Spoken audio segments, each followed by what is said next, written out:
Hello and welcome to Coffee Time. Coffee Time is a space where magical humans come together for some real talk, strong coffee, and powerful introspections on whatever is top of mind right now. My name is Natalie, and I am your host for this channel and today's super exciting conversation. The idea behind Coffee Time is that you are in your favorite coffee shop, maybe cozied up with a book, and you begin to listen in on an intriguing conversation between folks at the next table over. For that reason, there is no big introduction. We absolutely let the conversation speak for itself, and if you do want to know more about these special guests following today's episode, I invite you to check out the show notes for more details. So on that note, let's dive right in. How's it going? It's okay. How are you? Pretty good. Yeah. I'm standing. I don't know why, but we'll see how this goes. I was kind of starting them by like half an hour and I'm like, okay, I really like to sit right now, but like I get really antsy. I noticed immediately you're like back and forth. I can't sit still. It's a thing. Sorry, I'll try. No, it's all good. It's not a big deal. But yeah, I'm always moving. That's why sitting in a chair doesn't always bode well because then I'm like swiveling and I feel like that would be worse. Yeah. But I'm excited to finally have you on because I feel like it's been kind of a long time coming. Yeah. I know we originally like had talked about doing like something with the Akashic records and stuff, and then just didn't end up kind of like panning out that way. But we still kind of are, I guess. In a sense. Yeah, I was gonna say this is still like pretty in line. Because I mean, we can just dive right in because I really just wanted to pick your brain on all things soul contracts and like how that plays into readings, like etc. Because I know you did my first ever reading and that was a theme that came up throughout it, but it's not really like a specific descriptor that I have explored personally. Like I think it comes up. It's just, it's like you see all these words in the spiritual realm and like people use them in a very particular way. So I'm like really curious to get kind of your story of how you dive into that. So wherever you want to start, the floor is yours, my friend. Okay. Yeah. I don't know. Like as far as like how I became familiar with like soul contracts and like soul family and all of that stuff, it's been several years. I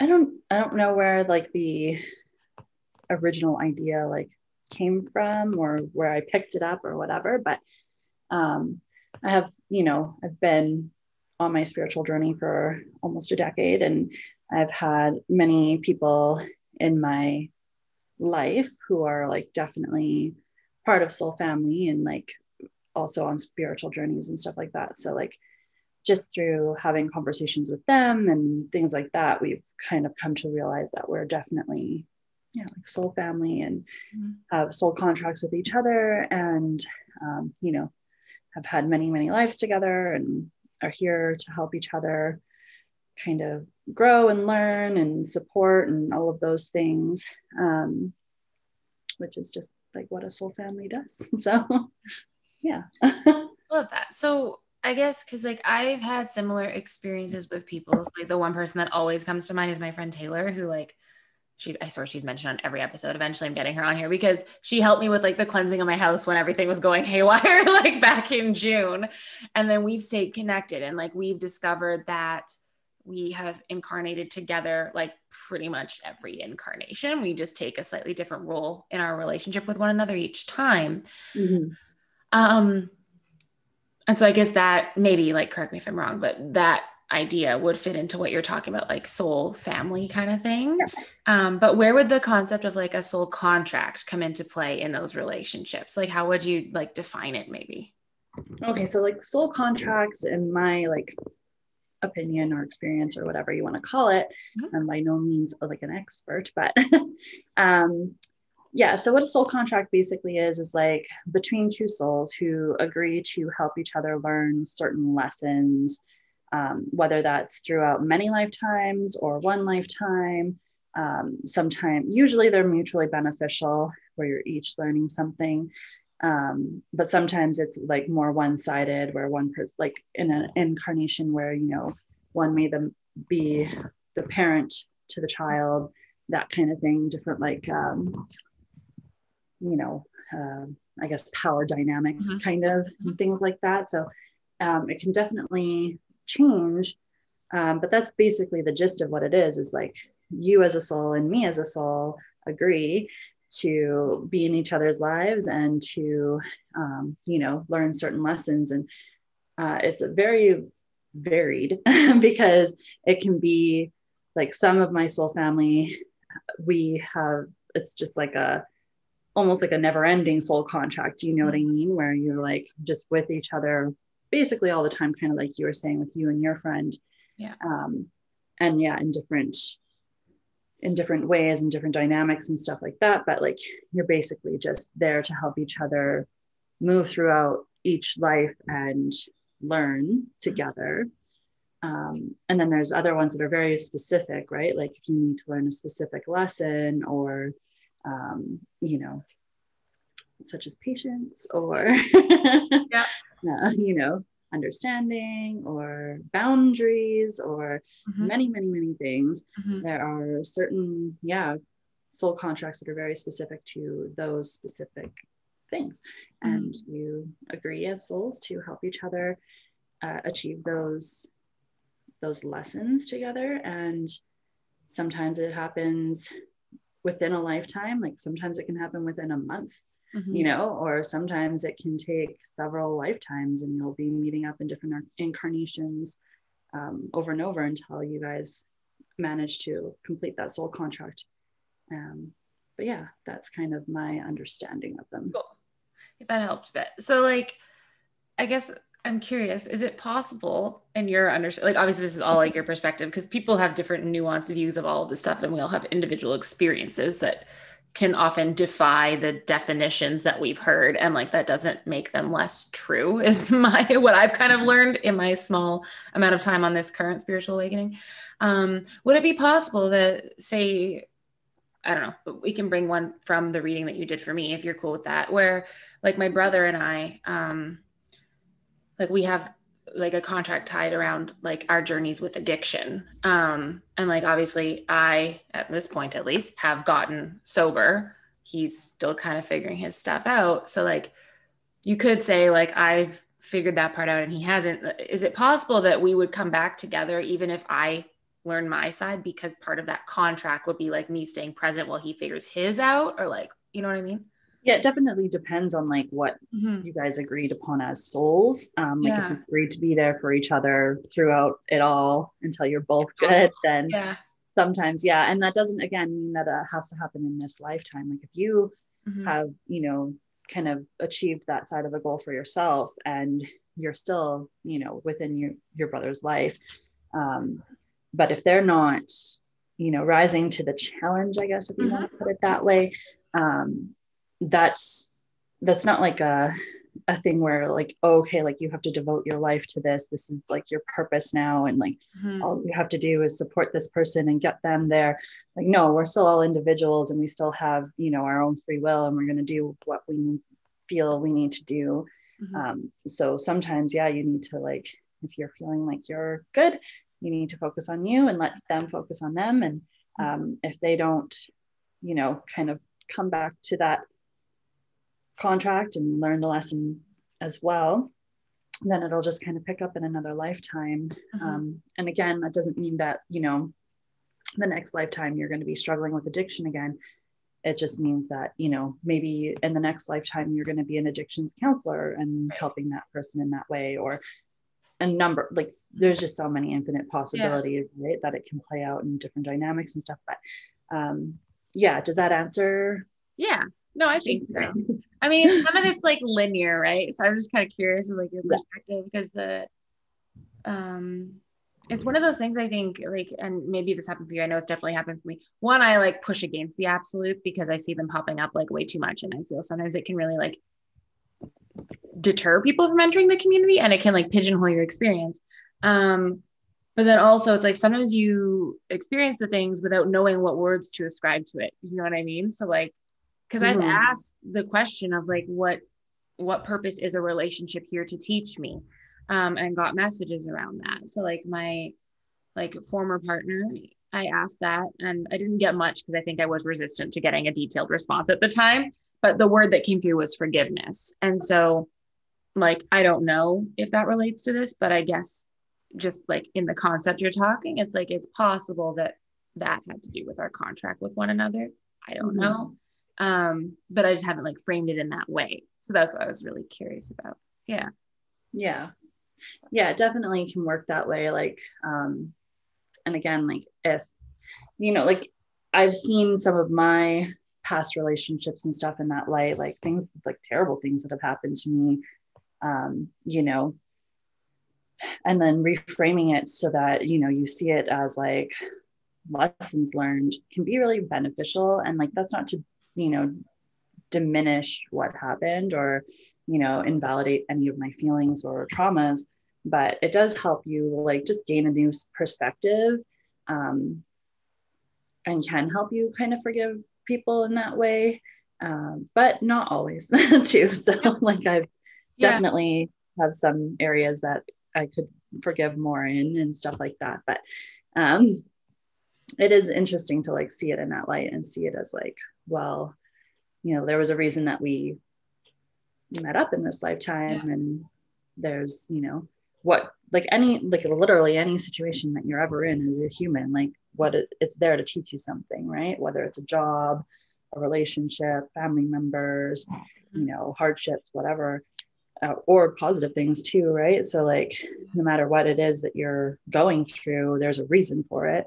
So yeah, no, I love that. And it's funny you say that because I was actually just about to ask you, like, what benefit has it had for you? And that, like, totally answered that question. And I think, like, that point you made too of, like, just because it gives understanding doesn't mean it excuses someone else's, like, terrible behavior or, like, mistreatment of you or anything like that. It's like the way I view all of the spiritual stuff is kind of like, if it supports you in moving through something, then it can be worth looking into. And so if it doesn't feel supportive, similarly, like, you can let it go. And that's okay. And like that can ebb and flow as we move through this, right? At least that's my take. But yeah, there's no like you said, like absolutes. It's not like, as soon as you realize like, oh, I was, traumatized in this way for this reason, like it's not like an immediate like forgiveness, or like you're still a human being, you're still having your human life and experiences and emotions and stuff. And like, that's part of the process too, is like integrating all of that, and learning how you're going to deal and heal and all of those things. Right. So that integration piece is huge. Like, and that's a message I've been getting a lot. I feel like all of us have in like different ways from what I've just kind of like seen in the online space is really like integrating into our like bodily experience, like not just stretching up to the ethereal and the mystical or the like whatever it might be, because it's important to honor that for ourselves. And like, I don't think the spiritual is meant to take away from it. It's almost like they can enhance one another.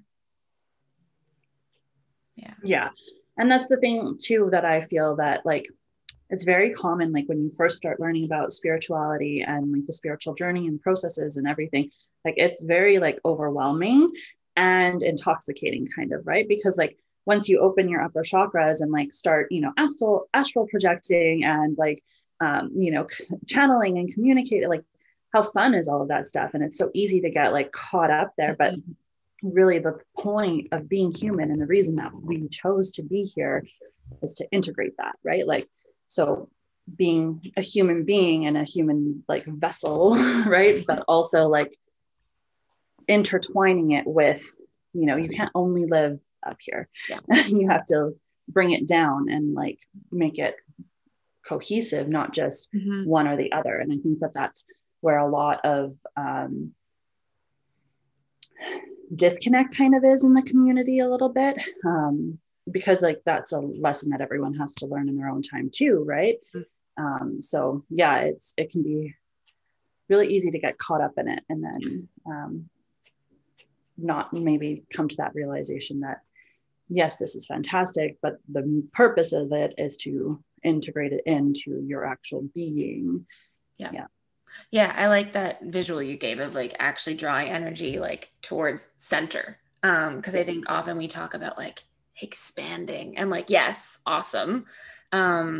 But that idea, and it actually, apparently it comes up in that existential kink book I'm reading. I just haven't really got to that part yet. But the idea there is about pulling the energy from, I always say ethereal, whatever you want to say, like crown chakra, and like from root, like to center, and having that integrative experience. And I think when we can do that, like fully, this is my take at least, like that will broaden the expansion that can happen. It's almost like kind of gathering all that power in the center, and then it can expand even more. And I think be even stronger. And when I say stronger, I don't mean the same as like powerful, but I mean like more felt.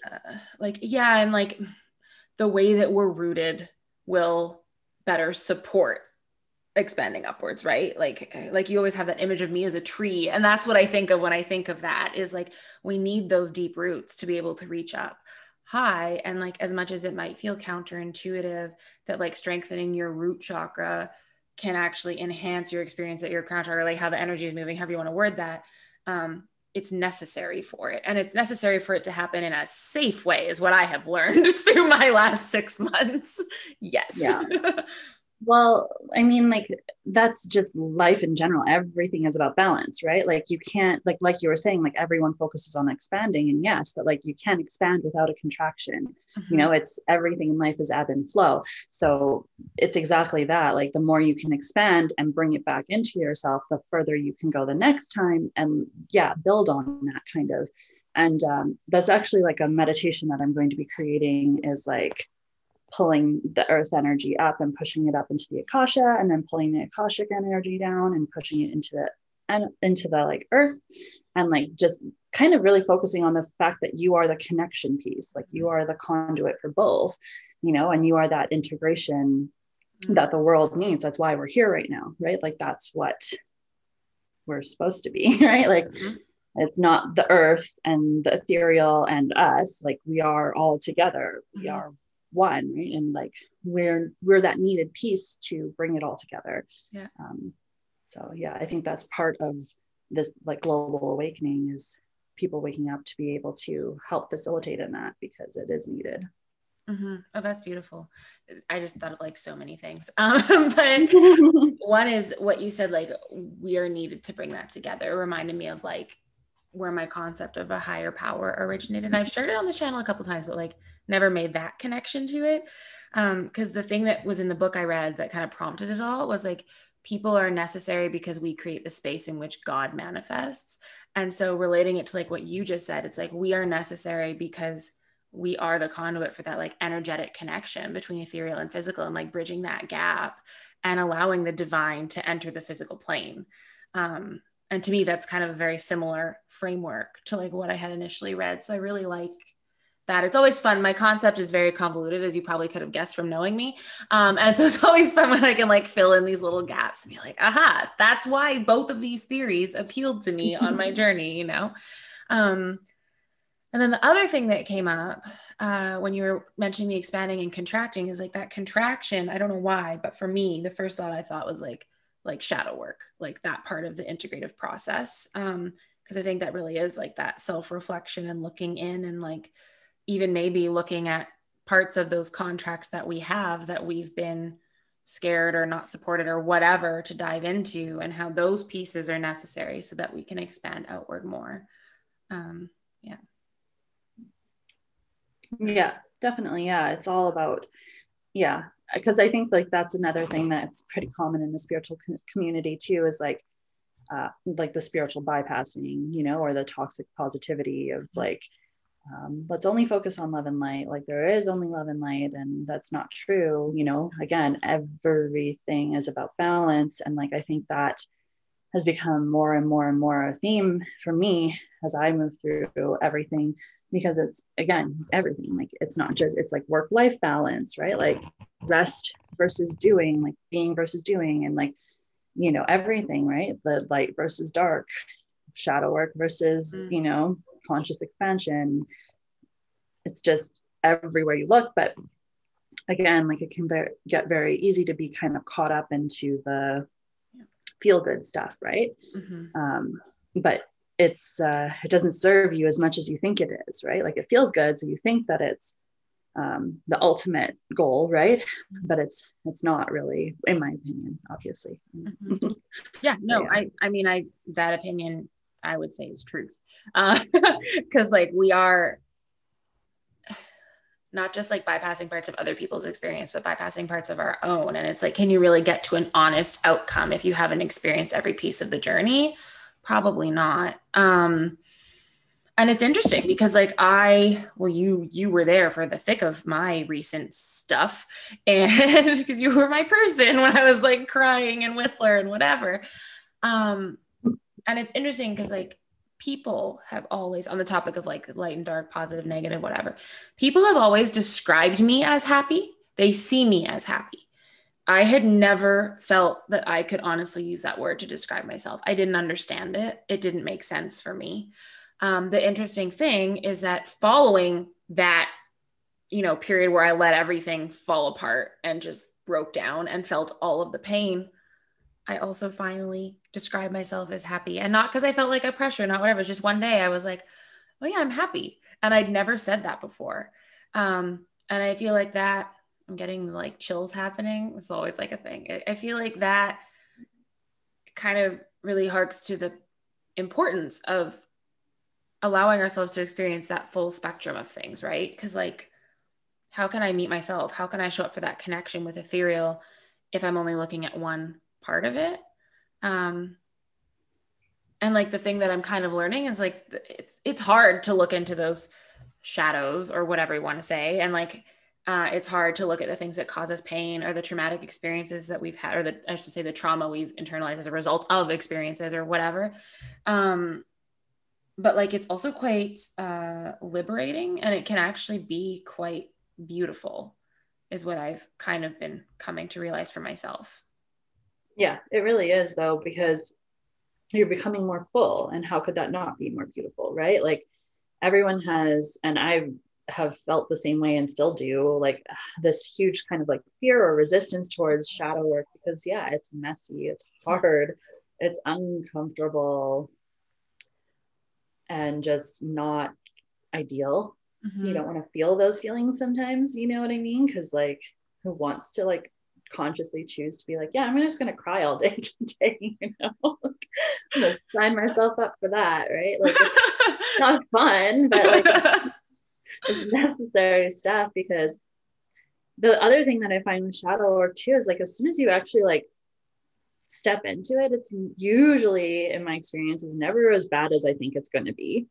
You know, like it's more, and like also I try to reframe it as well as like, instead of looking at like the negative aspects of me, I'm looking at like, okay, yes, aspects of me that maybe I don't love, but that like, why are they there, right? Like this is, I'm like, maybe I'm super defensive because of how hurt I've been in the past. And then it's easier for me to give myself self-compassion and accept that piece of me, and then integrate it back into me, knowing that like, yes, this is who I am.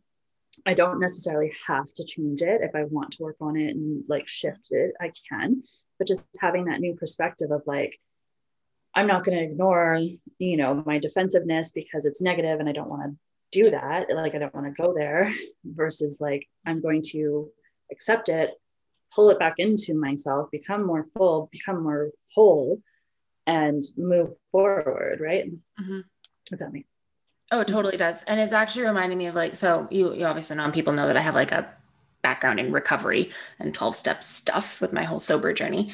And when I did my steps before, one of the things you do is you look at what is called sometimes your character defects. I've learned to call them my character defaults, because it's those default behaviors I turn to. And something that my mentor had said at the time that didn't make sense to me, because I'm like, I'm trying to get rid of these. What do you mean? How have they served me? But that's the thing. And what I'm learning in this existential kink work, which is kind of how I'm approaching some of the shadow work, is I need to understand why I'm holding on to it. Like, it has helped me in some way, even if just at a surface level, right? So like maybe for you, in those moments where you get defensive, like for a second, you feel more control and you feel more safe. And it might not last. And that's probably why we get to the point where we finally look at it more and we want to like dive in, but it's there. It's more good kind of, but yeah. But there is a point at which I'm holding on to it for a reason. Like, we are talking for like you and me here and, you know, everyone else, but just like in this space, we are intelligent women who have experienced life. We're doing okay. We would not hold on to something that can hurt us that badly if there wasn't some aspect of it that felt supportive and comforting or whatever. And so allowing the space to look at that. And I think that's where those like, the kind of those behaviors or those defaults that are deemed negative, they're actually not so bad. And I think that by, like you said, by having self-compassion and really by loving them, like, so for me, the big thing has been like, what do I actually enjoy about it? Like, what do I, like, truthfully, what do I enjoy about being rejected and fighting for people's love? Because there's something about it that I enjoy that keeps bringing me back to it, because I've done it in every single fucking relationship in my life. And once I can find the, like, what I love about it, it starts to kind of come into balance more, where, you know, maybe it becomes like doing a thing for someone I care about versus doing a thing to get them to care about me. Like, you know, and it can like shift to something more overall healthful than it has been. Definitely. Yeah. It's so difficult at times, right? To like, you know, look at those parts of ourselves that we don't love. But that is what like true self-love is accepting all of your parts, right? And another big part of that, not only the self-compassion, but the self-forgiveness too, is really big. I did a breath work with Katie yesterday. Yeah. On self-forgiveness.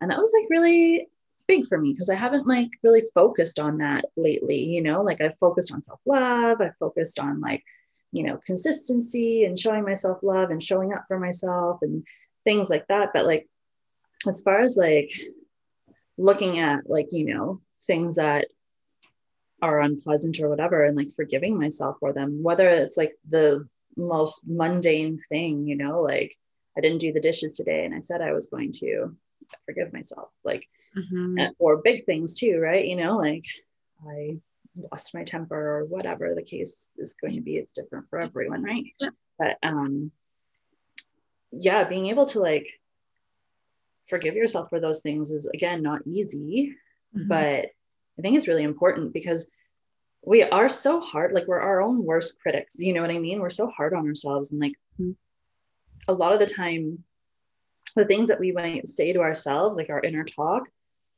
is never something that we would ever say to like a best friend or a child, or you know what I mean? So like it's hard to shift that away from like, you know, because I think it's like very ingrained in us through society, and just like that's just what it is, that's just how we are, you know, like we beat ourselves up, we got to be better, we always have to be better.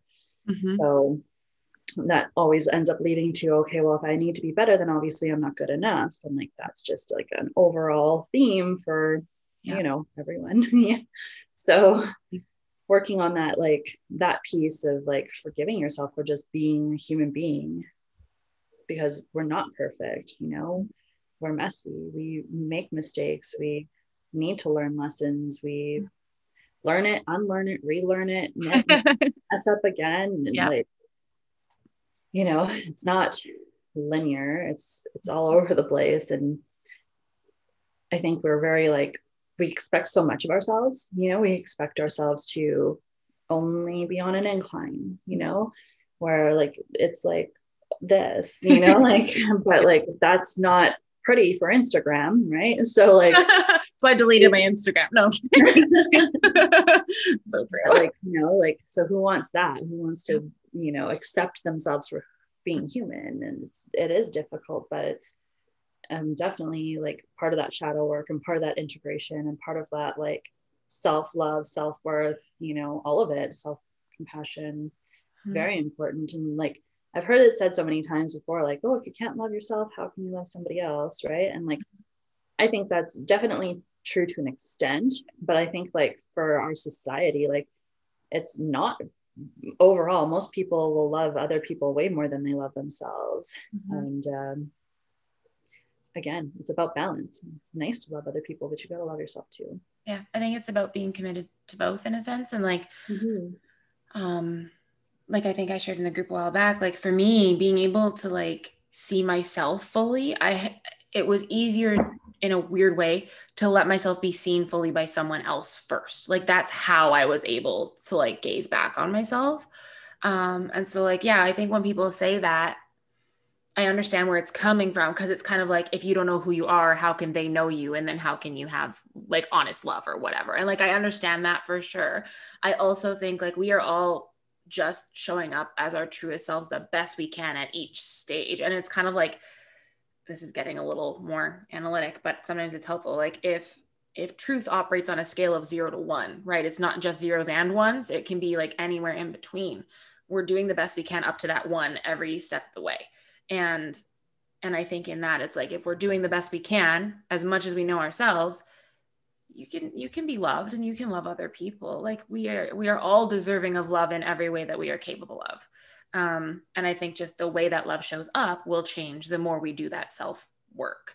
And I really like what you said too about, and I've brought this up before because people are all about like body positivity. And then there was, I'm going to relate this back, I promise. And then there was this movement kind of not bashing that, but basically saying it put too much pressure on it. It's about body neutrality. And I like what you said about that kind of, I don't remember the exact words you used, but like just like being okay with yourself, like showing up and having compassion is self-love. Like allowing yourself each stage of that journey is the love. And I think similarly for me, getting to a place of being neutral about my body was the way of having body positivity. Like that is a positive thing that I can just accept her. And I think similarly, like when I can accept myself, still be dedicated to like learning and developing, but accept myself and have that self-compassion, that is the best love that I can have for me. Yeah. Definitely. And it really comes down to like appreciating, yourself in the moment, right? Because like you said, like, there's always more to learn. There's always more to do. There's always, and like, even like in day-to-day life, like as an adult, there's literally a never ending to-do list. You know what I mean? Like, Yep. there's never going to be a time in your life where you have nothing to do. There's always going to be some form of cleaning or what, like literally Some distraction from the other thing I should be doing. So many things, right? So like just like accepting that it's okay to get things done and it's okay to not get things done, right? Like, just you are who you are. You're still a human being. You're still worthy, even if you're not as productive as you planned on being that day, or like all of those types of things. Like it's really easy to be hard on ourselves and say, oh, I checked off 9 out of my 10 things on my list, but because I didn't check off the 10th one, I'm worth failed. Yeah. Like, you know what I mean? And like, that's been like a really big shift for me, is like moving out of that mentality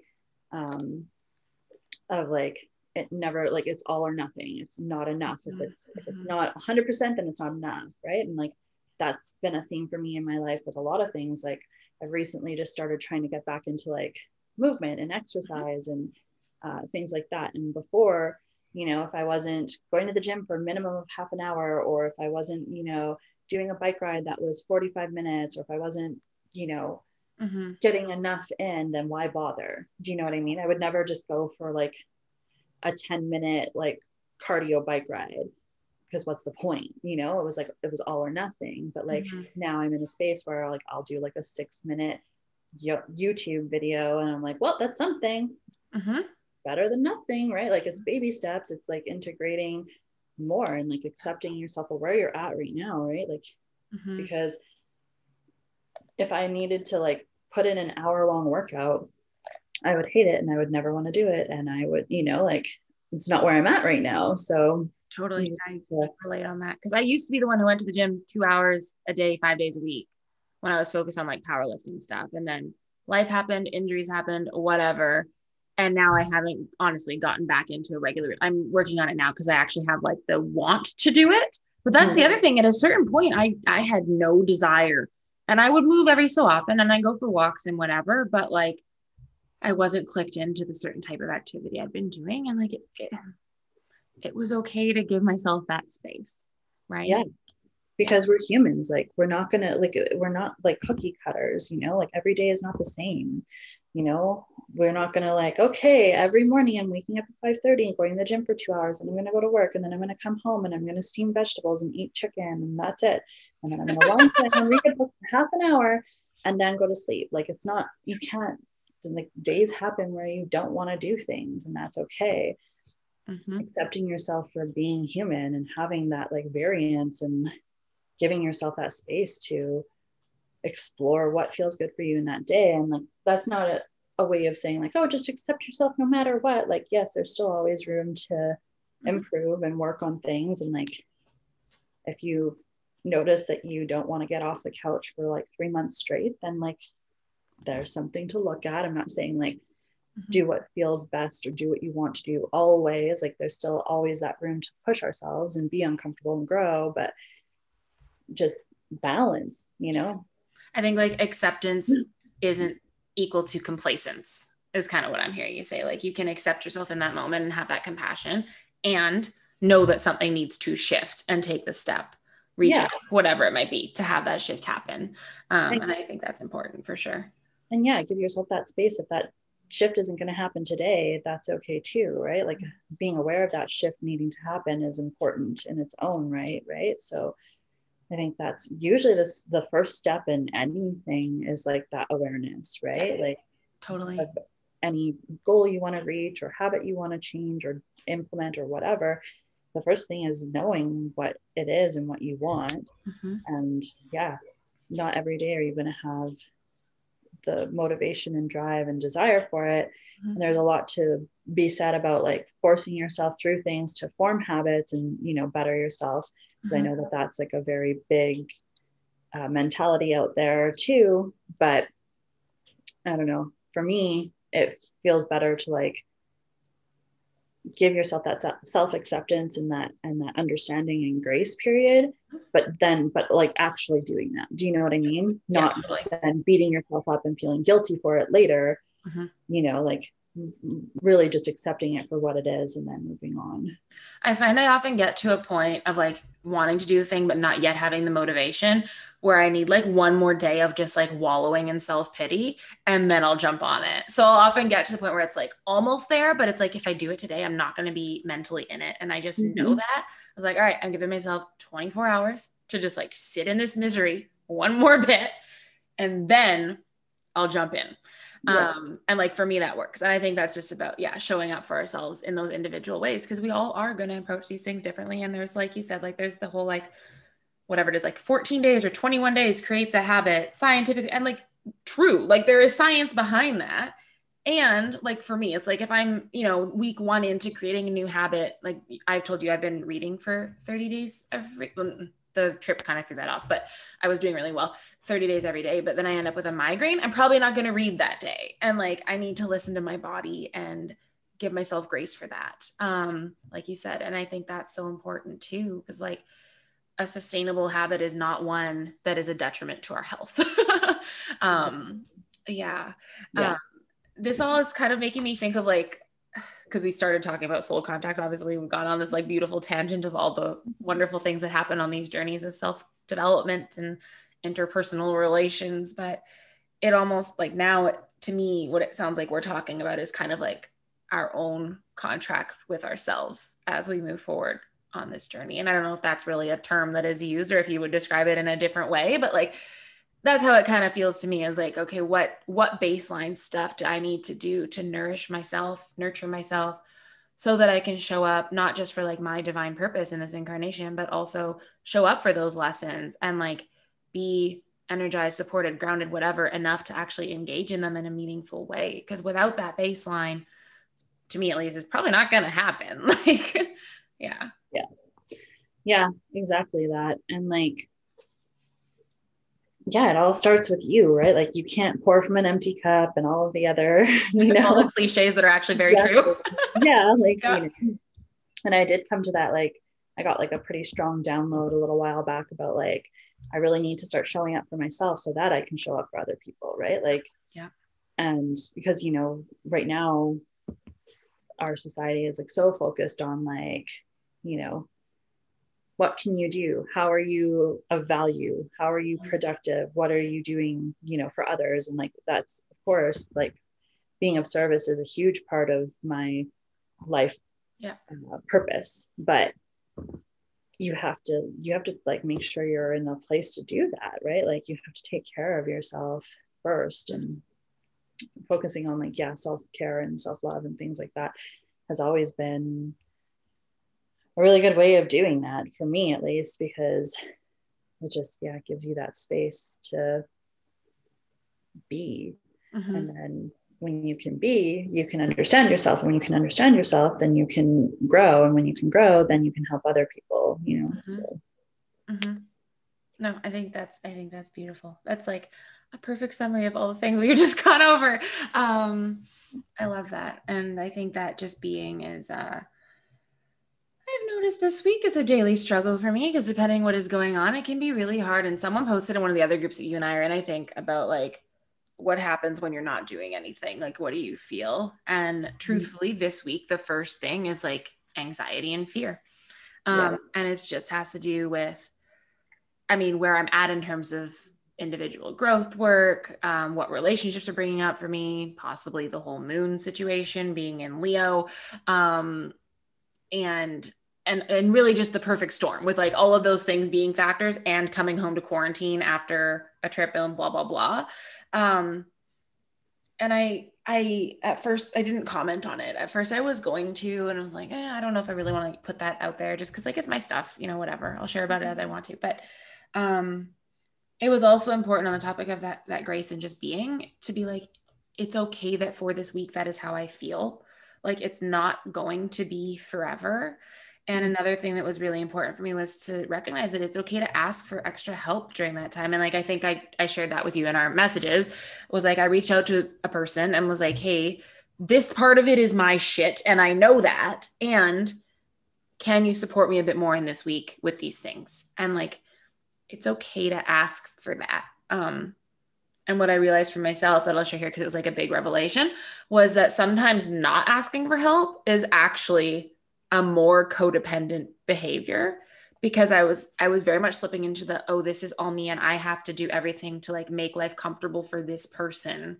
Cause I can't, be a hindrance to their life through this week, etc. And it's like, well, no, it's okay to ask, and I can give someone else the space to state what makes sense for them and what's a reasonable expectation in this interaction. And I think that was actually like a really healthy step through this. And even just being able to verbalize that, like, it helps settle so much of the anxiety. And so like, also those little things, I think that's another thing I've picked up on, maybe you too, like, celebrate the little things, because like they probably have a lot more impact than we recognize at the time. And so for me, like, that was one of them. Yeah, definitely. Yeah, it's hard for us, I think, like,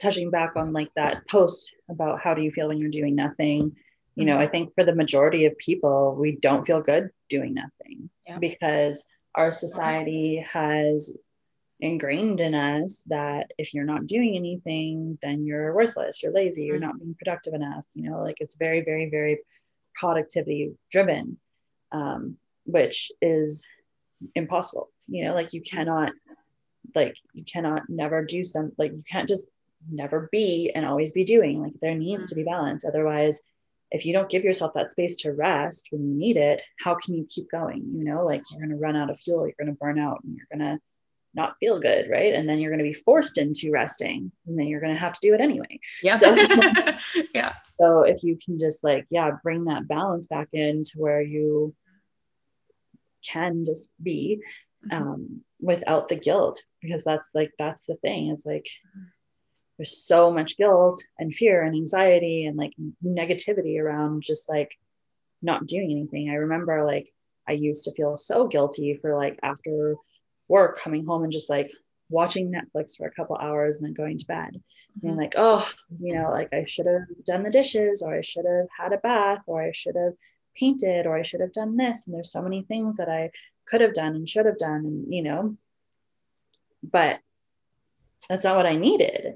Like, I needed the rest. I needed to turn my brain off and watch The Office, so it's giving yourself that permission and not having to feel guilty about it is very difficult, but very needed. And then, like, again, yeah, celebrating the small stuff when you can move into that area where you're like giving yourself that permission, and or whatever your wins are looking like, right? Like whether it's communication, vulnerability, or, you know, consistency, whatever, like giving yourself that pat on the back and being able to be proud of yourself, because I think that's another thing that's really like frowned upon in our society as well, right? Like don't be cocky, don't be full of yourself, don't be proud of yourself or something. But like, no, that's not fair either. Like we deserve that. Why not? You know, like not in a negative way, but like, you know, if you've done something well, like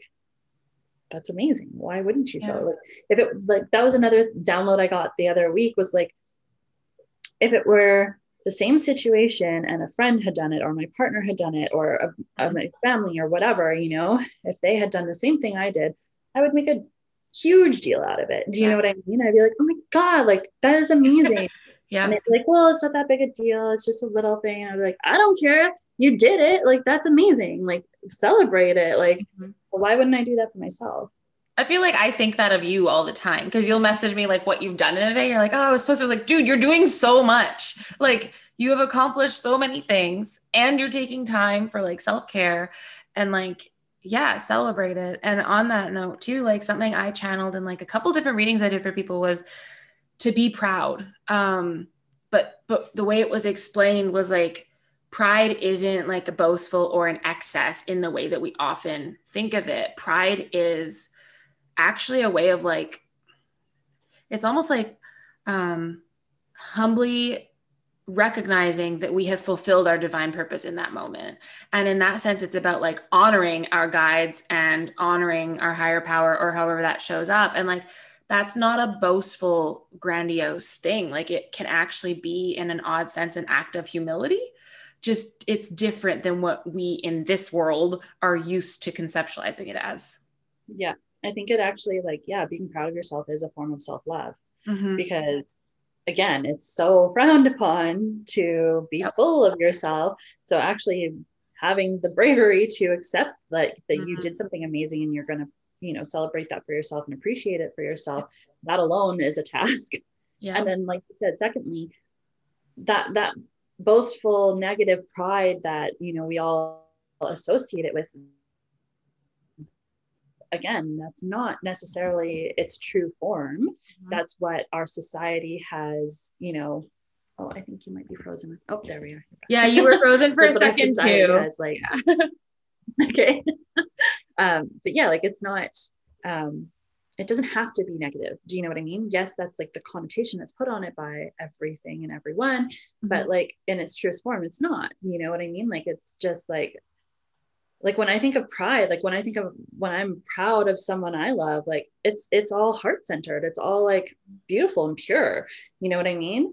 Like it's not like, haha, suck it, my person. You know what I mean? Like it's never negative. It's just like, oh my God, like you did so good and you're doing so good. And like, this is just such a happy, like it's joy, happiness, and love. So like, that's what pride, being proud really is, you know, not necessarily the negative. And like the not to say the negative aspect of it isn't out there, it is, but that's not true pride. Exactly. That, like, to me, like people who are like, you know, really cocky about whatever it is, and like having that, like it's always false. It's always cover false. up. Yeah. Like it's like it's a show, it's a mask, right? Like, and that's what it becomes perceived as, but that's not its true form. Yeah, no, that's beautiful. I couldn't agree more. I also like the haha thing, because I definitely, I mean, I have those moments, like, let's not lie, but they're normally more like tongue-in-cheek joking than like, it's not like a serious, like, you know. No, I think that's so perfect. And I think that I actually think, without us maybe meaning to, like that discussion of pride, it really does echo that idea of integrating shadow, because it's like these terms that are deemed so negative, and it's like, but are they though? Like, can this actually be supportive and be healthy and be beautiful? And like, it can, and I think it is, like you said, like in its truest essence. And like when we can live in that, it doesn't feel boastful. Like it just feels, it feels good. Like, right. Like it feels honest. It feels I would say integrous. I don't know if that's a word, of like full of integrity. Like, it feels in integrity. And I think that's a pretty amazing place to be in. So Yeah. yeah. Yeah, because you can be proud of yourself without, bragging and being boastful, Mm-hmm. right? Like, yeah, totally. you can be proud of yourself and nobody else even know. Mm-hmm. So Yeah. Celebrate the little things. I love it. mm-hmm. Beautiful. Well, yeah, thank you for all the things that you've shared. This has been awesome. I like that we had like the little place to start and didn't really know where this would go. And I feel like I'm going to be like decompressing on this probably while we chat after the recording. But yeah, so thank you for your time and like sharing all your experiences and insights into this world. Thank you so much for tuning into today's episode of Coffee Time. Before you leave, don't forget to hit that subscribe button. And if today's show resonated, I invite you to drop into the comment section and share whatever personal introspection came up for you today.